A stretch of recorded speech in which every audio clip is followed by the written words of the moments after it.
الإمام العلامة عبد الله بن أبي بكر بن عبد الرحمن بن أبو بكر بن محمد القحطاني السعدي المجهدي الحضرمي التريمي، وشيخنا الإمام العلامة الشارح هذا الكتاب الفقيه المحقق سعيد بن محمد بن علي بعشر الدواني الحضرمي الشافعي رحمهم الله، نفعنا بهم وبعلومهم وبكتب الدار آمين. المرحوم حبيب محمد بن أحمد العطاس، محمد بن القادر العطاس البصري ووصل إبراهيم ووالدينا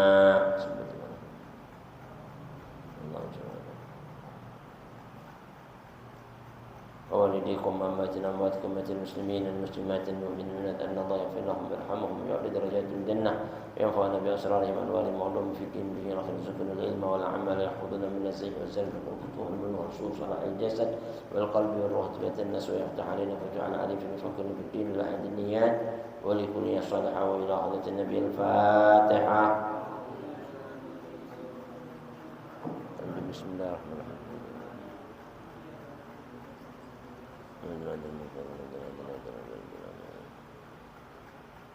Assalamualaikum warahmatullahi wabarakatuh. Bismillahirrahmanirrahim. Alhamdulillahil fattahil alim alladzi arsyada man istafahu min ibadihi lit-ta'allumi wat-ta'lim wa ja'ala al-ilma sababan najati wal fawzi bizulfa 'indal malikil 'azim. Asyhadu an la ilaha illallah wahdahu la syarika lah الملك الحق المبين، وأشهد أن سيدنا ونبينا محمدا عبده ورسوله وحبيبه وخليله الصادق الأمين. اللهم صل وسلم وبارك وشرف وكرم ومجد وعظم على سيدنا محمد وعلى آله وصحبه والتابعين ومن تبعهم بإحسان إلى يوم الدين. أما بعد. معاشر الحاضرين معاشر المسلمين رحمكم الله. Segenap jemaah Majelis Ta'lim Darul Mustafa yang dimuliakan Allah Subhanahu wa taala. Marilah kita melanjutkan taklim kita sebagaimana biasa setiap Lailatul Rubuh bersama-sama selepas kita melaksanakan salat Isya berjamaah, berzikir, menulis sekaligus membaca Burdatul Madih karangan Al-Imamul Allamah Abi Abdillah Muhammad Al-Busiri. Semoga yu'id alaina barakatih wa asrarih wa anwarih wa ulumi fid din dan dunia akhirah, wa bil khusus keberkahan junjungan kita Nabi besar Muhammad sallallahu alaihi wasallam, keberkahan para anbiya wal mursalun, malaika al-muqarrabun dan ulama as-salihun. Hadirin, marilah untuk membersihkan waktu melanjutkan taklim kita masih dalam kajian kitab fikih Al-Muqaddimatul Hadramiyah karangan Al-Imam Al-Allamah Al-Arif Billah Abdullah bin Abdurrahman Al-Qahtani As-Sa'di Al-Mujhidi Al-Hadrami At-Tarimi, yang mana kitab ini disyarahkan oleh Imam Al-Allamah Bahrul Fahama Faqihul Muhaqqiq Sa'id bin Muhammad Ba'ali Ba'shir Ad-Dawani Al-Hadrami Asy-Syafi'i, yang mana dalam kitab syarahnya yang berjudul Bushrul Karim bi Syarhi Masail At-Ta'lim rahimahumallah wa nafa'ana bihima wa bi ulumihima wa bikum fid darin amin. Masih kita sekarang dalam pasal yang baru ya. Pasal yang menerangkan tentang fi mujibatil ghusli wa ma yahrumu biha. Pasal wajibnya mandi dan segala macam yang haram sebab jenabat. Kita baca sedikit bersama-sama. Bismillahirrahmanirrahim. Radhiyallahu ankum. Faslun mujibatul ghusli al-mautu wal haidu wal nifasu wal wiladatu walau alaqatan wa mudghatan wa bila rutubatin wal janabatu wa tahsulu bi khurujil maniyyi wa yu'rafu bitadaffuqihi aw laddatin bi khurujihi aw rihi ajinin ratban aw rihi bayadi baydin jafan wa bi ilajil hashafati aw qadriha fi farjin walau duburan aw farji mayyitin aw bahimatin walau ma'a ha'ilin kathifin wa bi ru'yatil maniyyi fi thawbihi أو فراش لا ينام فيه غيره ويحرم بالجنابة ما يحرم بالحدث ومكث في المسجد وتردد فيه لغير عذر وقراءة القرآن بقصد القراءة والله أعلم بالصواب. Alhamdulillah wa syukurlah hadirin barusan telah kita simak bersama-sama tabarrukan bi qiraatil kitab. Mudah-mudahan tercurah kepada kita keberkahan junjungan Nabi besar Muhammad sallallahu alaihi wasallam, keberkahan para anbiya wal mursalun, para malaika al muqarrabun dan para ulama ul salihun. Nah, hadirin masih kita di dalam kitab fikih Al-Muqaddimatul Hadramiyah yang juga disyarahkan dalam kitab Busyrul Karim. Kali ini kita masuki kepada pasal yang ke-17 ya. Pasal yang menerangkan tentang fi mujibatil husli, hal-hal yang menjadi wajibnya mandi ya. Wa ma yahrumu biha, dan apa-apa yang haram sebab jenabat. Setelah kemarin kita menyelesaikan pasal yang ke-16 yang menerangkan tentang babun najasat ya, hal-hal yang najis dan lain sebagainya. Nah, sampailah kita fil istinja ya, kemarin bab istinja sudah selesai. Sekarang kita menyelesaikan pasal yang ke-17 fi mujibatil ghusli ya, perkara-perkara yang menyebabkan orang wajib mandi. Wa ma yahrubu biha, dan segala macam yang haram sebab janabat. Mujibatul ghusli, yang menyebabkan mandi ya. Mujibat itu hal-hal yang wajib-wajib, jamak ya, mujib. Yang wajib-wajib al-ghusli, yang menyebabkan wajib-wajibnya mandi itu pertama ialah al-maut, kematian. Jadi kalau orang sudah meninggal dunia maka wajib dimandikan ya, kecuali meninggalnya yang syahid, yang mati syahid, atau bayi yang keguguran, yang ada apa namanya khid, ini langsung ya. Ada beberapa tata cara nanti itu bab-bab mati syahid dan sebagainya ini. Kalau di sini nih mati biasa ya, orang meninggal biasa enggak syahid. Artinya dia wajib dimandikan. Wal haid, orang yang lagi haid ya, setelah suci dari haid maka dia harus mandi. Dia sudah suci tapi belum mandi, belum boleh. Ya, belum boleh sholat. Walaupun sudah suci belum mandi belum boleh. Kayak orang lagi hadas, kita ini lagi hadas belum mandi nggak boleh sholat, ya kan? Harus sholat dulu nanti. Sekalipun waktunya udah habis, gimana nih? Ya, belum sholat, masih hadas, harus mandi dulu baru sholat. Yang ketiga wan nifas, mengeluarkan darah nifas. Darah nifas itu darah yang keluar setelah melahirkan. Lamanya sampai paling lama 60 hari. Ya kan? Paling lama. Ada yang sekejap, sebentar, tergantung ya. Nah, setelah selesai nifas wajib mandi lagi. Ya kan? Terus wal wiladah, habis melahirkan. Jadi orang perempuan habis melahirkan itu selesai, istirahat segala macam, disuruh mandi. Ya kan? Ini apa namanya, habis melahirkan ya, walaupun masih keluar darah tetap ya, ini wajib mandi. Walau alaqatan, sekalipun melahirkannya itu cuma sekedar segumpal apa darah. Apa orang melahirkan segumpal darah itu bukan apa namanya, keluron ya. Kalau orang melahirin cuma segumpal darah, enggak jadi janin, enggak jadi bentuk manusia, baru keluar, belum sempurna, 3 bulan biasanya belum wujud. Ya kan, sejarah tahu-tahu keluar darah, dianjurkan mandi ya kan. Wa mudghatan, atau segumpal daging, belum bentuk manusia, masih baru segumpal daging ya kan, lahir keluar begitu, mandi ya kan. Wa bila rutubatin ya kan.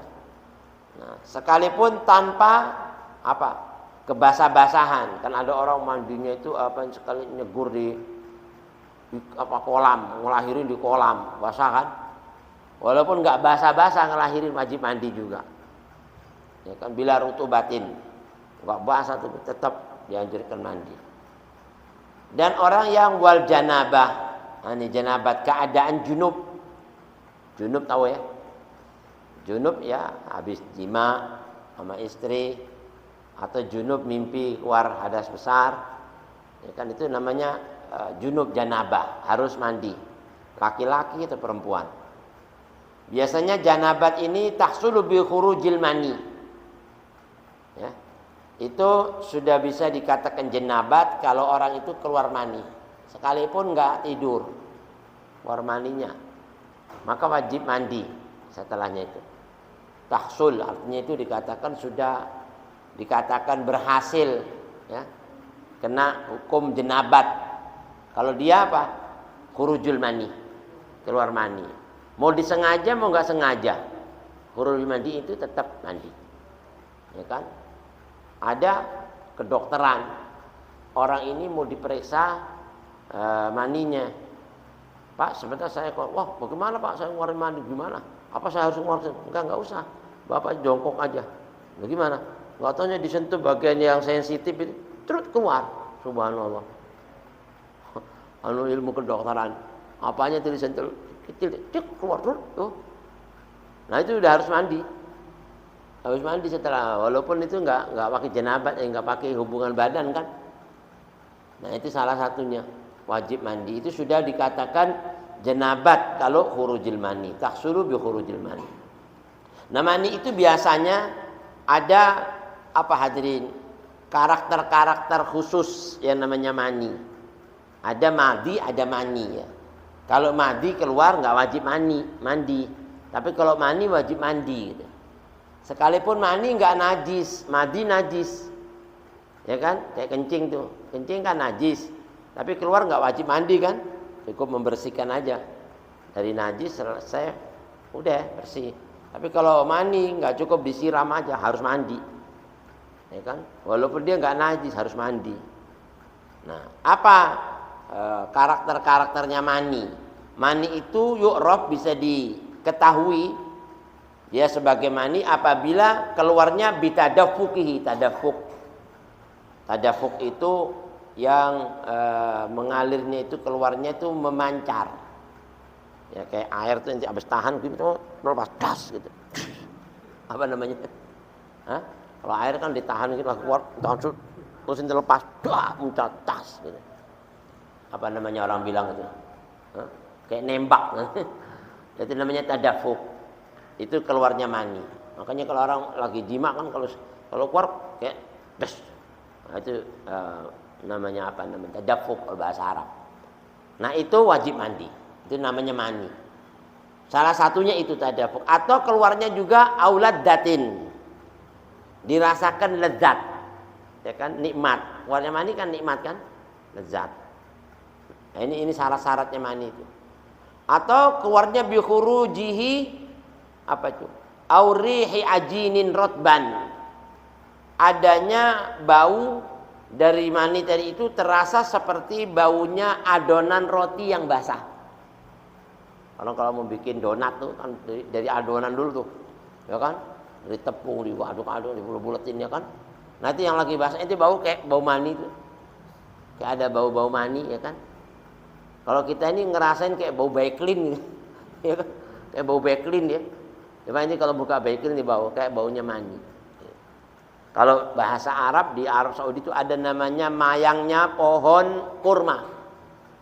Pohon kurma itu ada mayangnya pohon persis banget baunya mani.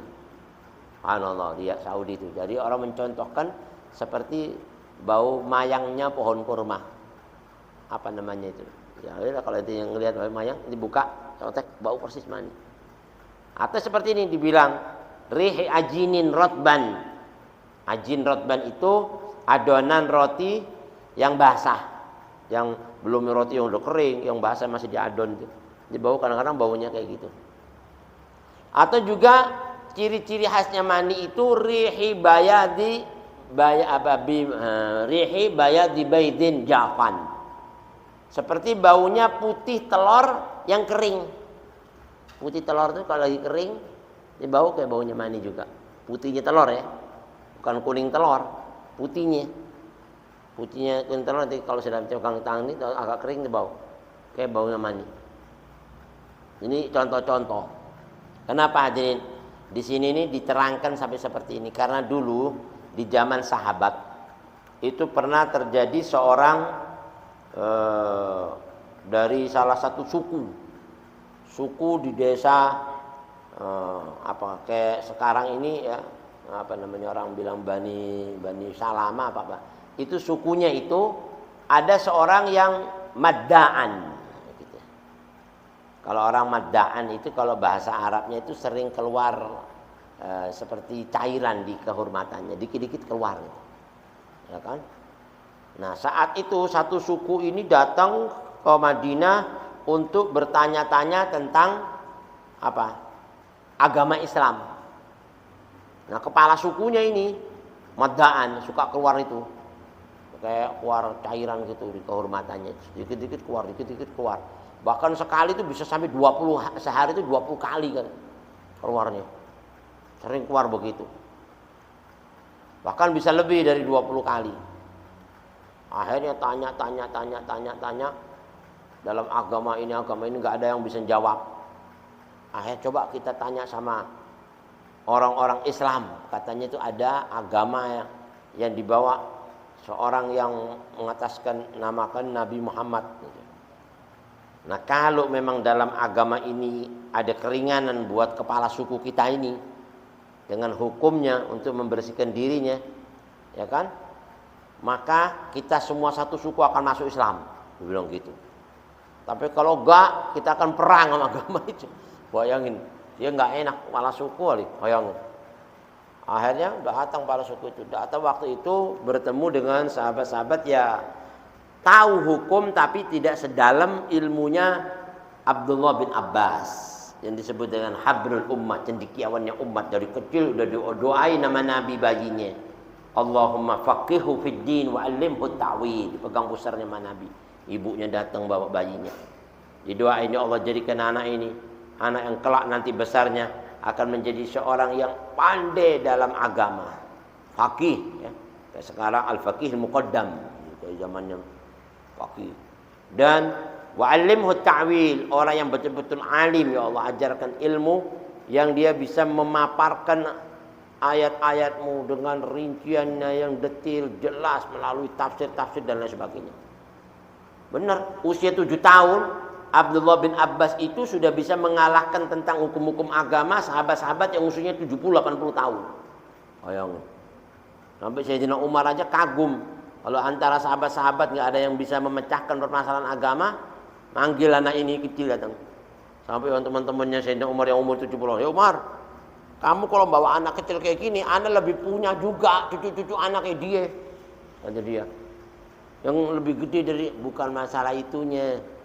Saya bawa anak ini, tapi masalah ilmunya. Kamu jangan ngelihat umurnya.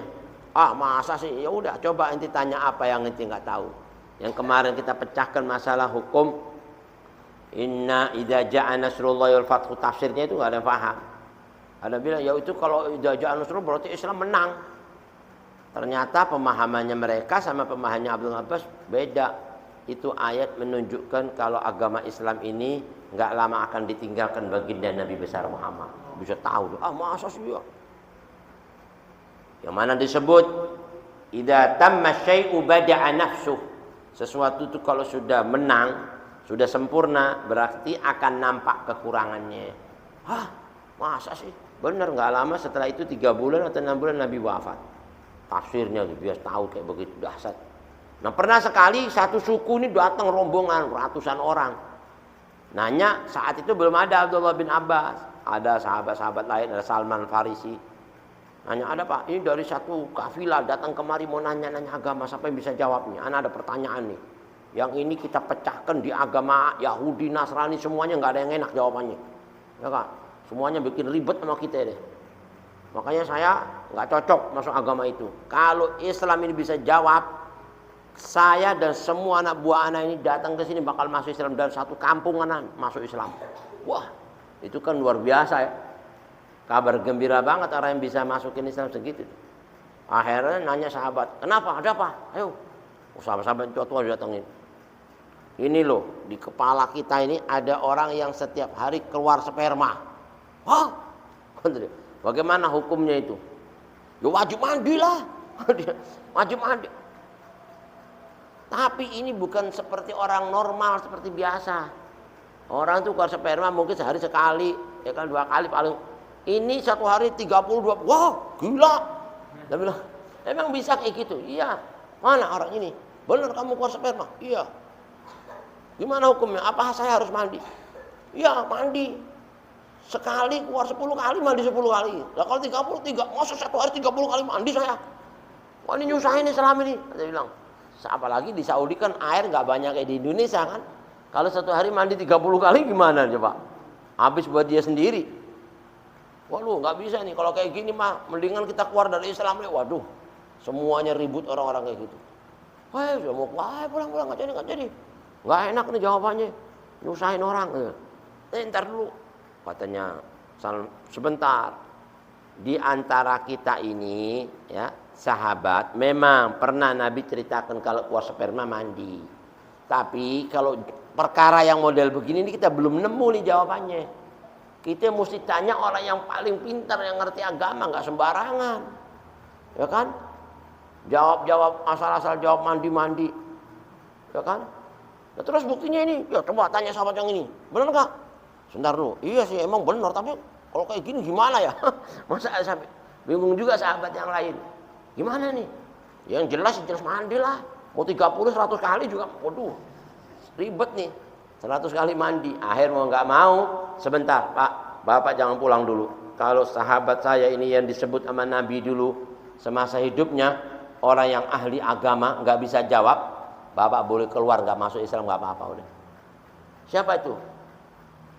Namanya Abdullah bin Abbas. Sepupu Nabi besar Muhammad. Tolong panggilin dia. Dipanggil dia. Abdullah bin Abbas. Tolong selamatin Islam. Ada apa emangnya? Ini ada satu permasalahan berat, besar. Berat dan lagi sahabat-sahabat semua. Sampai mengutarakan satu kalimat yang mereka nggak sepakat. Bahkan dia mengatakan Islam ini nyusahin orang. Islam ini mempersulit. Masa nggak ada Islam itu gampangin semua. Nggak bisa. Ayo, cepatan. Kalau antum nggak datang ini dulu masalah besarnya. Tapi kalau antum bisa jawab, ini satu kabilah, satu kafilah itu akan datang masuk Islam dan banyak lagi masih di kampungnya. Apa begitu? Ayo berangkat. Padahal itu masih di mana? Masih di sawah, saya kerja. Langsung berangkat pulang rapi-rapi pakai imam segala macam. Itu sahabat dulu ya kalau membahas agama itu nggak gampang. Pakaiannya nggak sama seperti jawab agama di pasar, beda. Datang dengan siwak segala macam agama. Orang dari mana itu? Ahlan wa sahlan. Ini sepupu Nabi ya. Kagum satu kafilah. Tolong selamatkan Islam ya. Kaget sahabat-sahabat. Kenapa? Antum enggak dijelasin juga. Udah, dia enggak percaya. Baru sebut ini kepala suku kami ini orang yang mengeluarkan sperma setiap hari lebih dari 20 kali.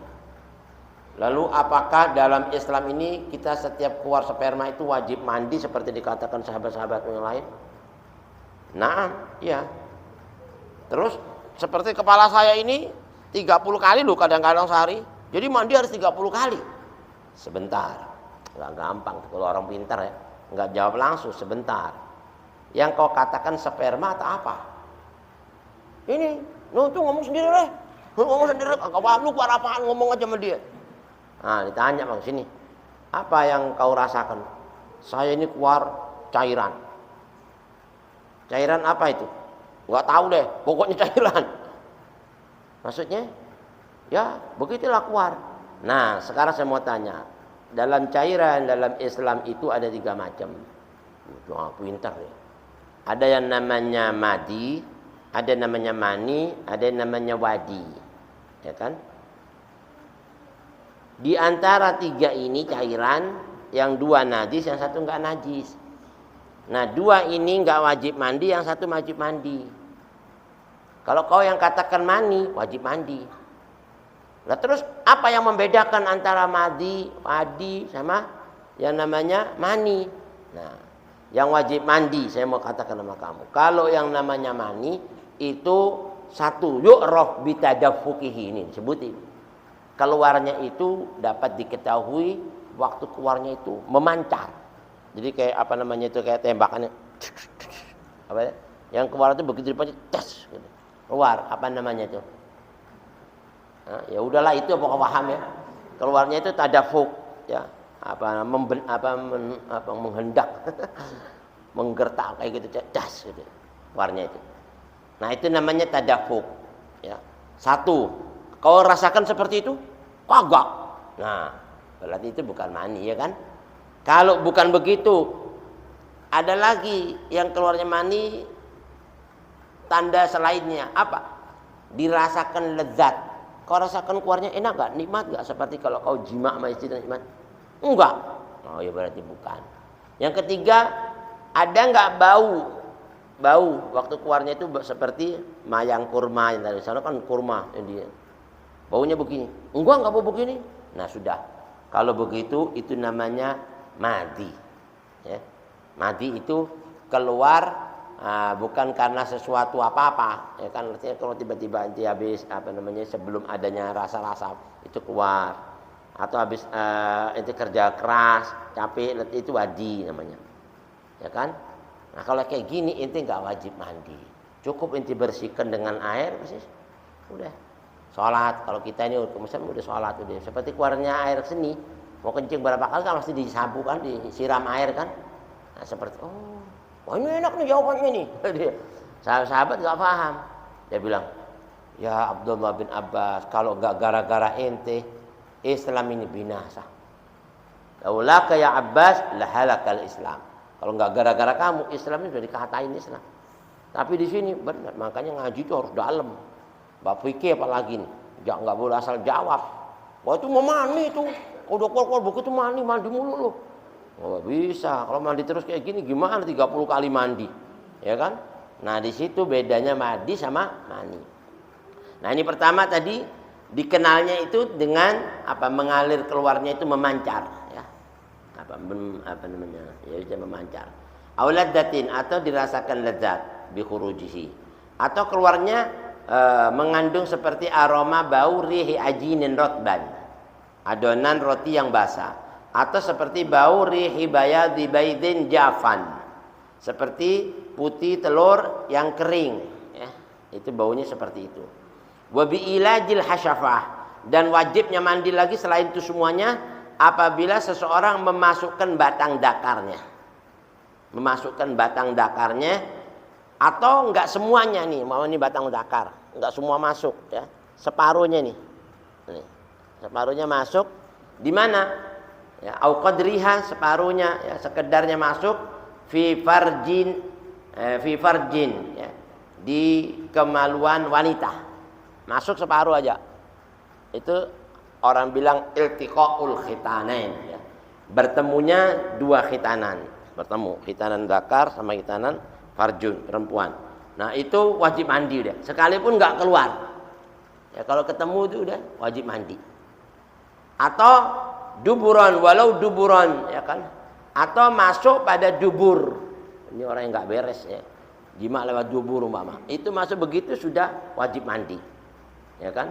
Atau lagi bukan lagi dubur atau kemaluan wanita, au farji mayyitin, mayit dihubungin umpama, mayit dihubungin sama orang yang lagi nafsu gitu, disenggamai. Wajib mandi, tapi bukan mayitnya yang mandi ya. Apa? Si orang yang yang melakukan itu. Karena kalau mayit sudah habis dimandiin, dia sah deh, nggak batal wudunya udah. Dipegang sama perempuan yang bukan mahramnya dia nggak batal. Yang batal yang megang, yang hidup. Karena yang mayit kan hukum udah habis kan. Hukum habis. Dijimai, mayit dijimai umpama. Naudzubillah kalau ada jima sama mayit. Umpama ini. Nah itu yang batal apa? Yang jima. Yang dijimain enggak. Nah, ini sini. Au farji mayyitin au bahimatin, atau kehormatannya hewan. Kawin sama binatang, naudzubillah. Batal. Maka dia wajib mandi. Ya kan, sekalipun enggak keluar jima, kambing dikawin. Kambing dikawin. Waduh, serem nih. Ya kan? Nah, ini batal. Keluar separuh doang, masuk separuh atau semua masuk. Batal. Dan dia harus apa mandi udah, itu namanya janabat. Walau ma'ahalin hailin kasyifin kasif ya. Walaupun sekalipun dia waktu pakai itu pakai apa namanya yang jimaknya apa setubuhnya binatang itu pakai kayak aling-aling apa namanya itu penghalang yang tebal. Orang sini apa kondom dijimak. Tetap harus mandi. Sekalipun pakai apa itu tadi itu penghalang yang tebal lagi bukan tipis aja. Tebal aja batal apalagi tipis. Ya kan? Nah, tebal aja wajib mandi apalagi tipis wajib mandi dua-duanya. Nah, ini di sini katakan. Wa bi ru'yatil mani atau ente tidur, ente enggak sadar keluar apa enggak ini. Bangun-bangun pagi ente ngelihat di baju ente ada mani. Paham ya? Atau di kasur ente bekas ente tidur ada mani. Tapi syaratnya ente tidur sendirian enggak ada yang lain. Berarti kan enggak ada yang lain kan yang keluar berarti ente sendiri. Wah, ente mandi aja udah. Walaupun anda enggak ngerasain keluar kok. Tapi ini maninya siapa ini ada di sini? Umpama gitu. Ya sudah enggak ada lagi enggak ada orang. Ya kan? Nah, kita ngelihat, ente ngelihat wa bi ru'yatil mani fi thawbihi aw firashin. Di bajunya atau di sarungnya atau di celananya atau di tempat tidurnya ada mani. Ini bekas mani tidur, mani. Bau mani nih. Siapa ya? Celana itu ada juga. Wah. Wajib dia ente mandi walaupun ente enggak merasa diri ente tapi ente sudah ngelihat kan. Kecuali ente enggak ngelihat, enggak ngerasain, ente enggak kena hukum. Enggak tahu. Terus ada yang ngasih tahu. Ada yang ngasih tahu. Kamu tadi tuh lihat tuh. Masa sih? Loh, iya. Baru nanti lihat celana itu. Oh iya, wah udah mandi ngelihat, ya kan?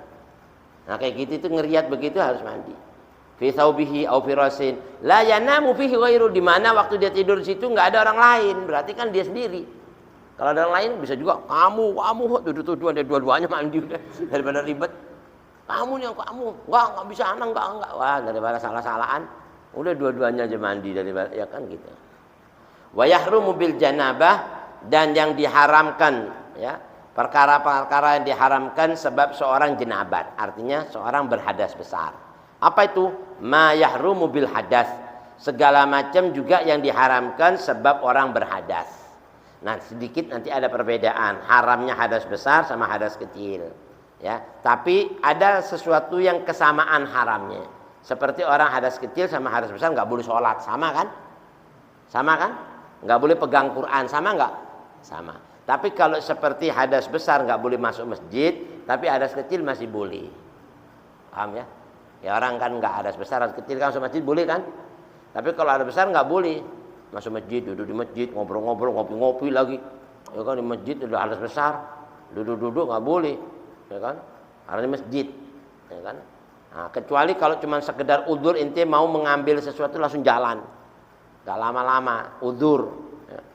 Itu nggak apa-apa. Tapi kalau bisa orang lain yang ngambilin lebih bagus. Kalau nggak ada lagi yang bisa ngambilin ente terpaksa udzur nggak apa-apa, ya. Tapi kalau nggak udzur nggak boleh. Atau lewat mau mandi, kamar mandinya sebelah sana banyak masjid, nggak ada jalan lagi gimana nih? Mau mandi ada air harus jauh. Waduh gimana? Nah, itu udzur, lewat aja saja lewat mandi. Udah habis gitu. Enggak boleh duduk dulu. Enggak boleh. Lewat aja udah. Itu namanya udzur, ya kan? Wa taraddudun fihi, mondar-mandir. Udah dibilang kok enggak boleh masuk mondar-mandir lu. Ya kan? balik lagi. Yang kayak gini-gini enggak boleh, kecuali sekali aja. Atau lupa, udah jangan balik-balik, lupa mulu. Soalnya balik lagi. Ya kan? Nah ini kalau mondar-mandir gini nggak boleh kecuali udzur tadi tuh. Ya fihi li ghairi udrin. Kalau nggak ada udzur nggak boleh mondar-mandir. Dan juga haram buat orang yang jenabat qiraatul Quran. Membaca Quran biqasdil qiraah, dengan niat membaca. Nah ini yang hadas besar ya, jenabat. Hadas besar itu jenabat. Kalau kita baca Quran lagi hadas besar, ini baca Quran ini dengan niat membaca Quran haram. Tapi kalau ente hadas besar, mau mandi belum dapat segala macam, ana membaca Quran dengan niat dzikir boleh.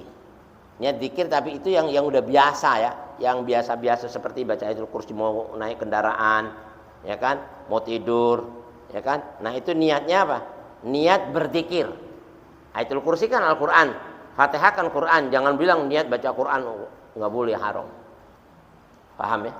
Wallahu a'lam bisawab. Nah hadirin, sebenarnya masih banyak ya, nanti insya Allah ini baru muqaddimah. tentang fasal yang menerangkan mujibatil ghusli wa ma yahrumu biha. Insyaallah pada waktu yang akan datang kita sambung lagi tentang pembahasan syarah daripada fasal ini. Mudah-mudahan sedikit ini bermanfaat ya, kita bisa ambil ilmu hikmah dan kita bisa mengamalkannya. Ala hadin niyya wa likulli salihah wa ila hadratin nabi al-Fatihah.